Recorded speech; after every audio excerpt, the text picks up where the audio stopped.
ഒരു ഇടിവെട്ട് അടിയും കഴിഞ്ഞിട്ട് സെറ്റായ ഞാനും എന്റെ കെട്ടിയവനും കൂടെ തീരുമാനിച്ചു ഒന്ന് പുറത്തു പോയേക്കാന്ന്. അങ്ങനെ ഞങ്ങളുടെ ഈ തട്ടിക്കൂട്ട് റൊമാൻറ്റിക് ഡേറ്റ് ചെന്ന് അവസാനിച്ചത് ദാ ഇവിടെയാണ്. ഇത് ഞങ്ങളുടെ ആതിര ചേച്ചിയുടെ വീടാട്ടോ.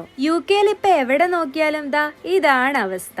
നമ്മുടെ നാട്ടില് പുറമ്പോക്ക് ഭൂമിയില് പേരയും മാവും പ്ലാവും ഒക്കെ നിൽക്കുന്നത് പോലെ ഇവിടെ എവിടെ നോക്കിയാലും ഇപ്പൊ കാണാൻ പറ്റുന്ന ഒരു മരമാണ് ആപ്പിൾ മരം. നമ്മള് വിചാരിക്കും കാണാൻ ലുക്ക് മാത്രമേ ഉള്ളൂ എന്ന്, പക്ഷെ എന്തു മധുരമാണെന്നറിയോ? ചേച്ചിയുടെ ഗാർഡനിൽ 3-4 വെറൈറ്റി ആപ്പിൾ ഉണ്ടായിരുന്നു. ഞാനൊരു ആപ്പിൾ കൊതിച്ചൊന്നുമല്ല, എന്നാലും ഇതിങ്ങനെ ചുമന്ന് തൊടുത്ത് നിൽക്കണ കാണുമ്പോ ആരായാലും ഒന്ന് പറിച്ചെടുത്ത് കഴിച്ചു നോക്കും. നമ്മൾ യൂട്യൂബിലും ഇൻസ്റ്റഗ്രാമിലും ഒക്കെ കാണാറില്ലേ ഈ ചൈനയിലെയും കൊറിയയിലെയും ചില ആളുകള് ആപ്പിൾ മരത്തിന്റെ ചോട്ടിൽ ചെന്നിട്ട് ആപ്പിൾ ഇങ്ങനെ പറിച്ച് കടിക്കുന്നത്.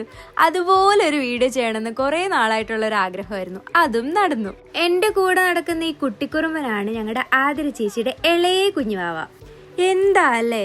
കുട്ടിയായിരുന്നപ്പോ ഏതോ ഒരു പരസ്യത്തിൽ ആപ്പിൾ മരത്തിൽ നിന്നൊരു പെണ്ണ് ആപ്പിൾ പറിക്കുന്ന കണ്ട് എനിക്ക് ആപ്പിൾ മരം കാണണമെന്ന് പറഞ്ഞപ്പോൾ എന്നെ ചാമ്പമരം കാണിച്ചു തന്ന എൻ്റെ അമ്മയെ ഈ നിമിഷത്തിൽ ഞാൻ ഓർക്കുന്നു. ഞങ്ങൾ ഇന്ന് വരുന്നുണ്ടെന്ന് പറഞ്ഞതുകൊണ്ട് ആതിര ചേച്ചി ഇന്ന് ഞങ്ങൾക്ക് വേണ്ടിയിട്ട് സ്പെഷ്യലൊക്കെ ഉണ്ടാക്കിയിട്ടുണ്ടായി.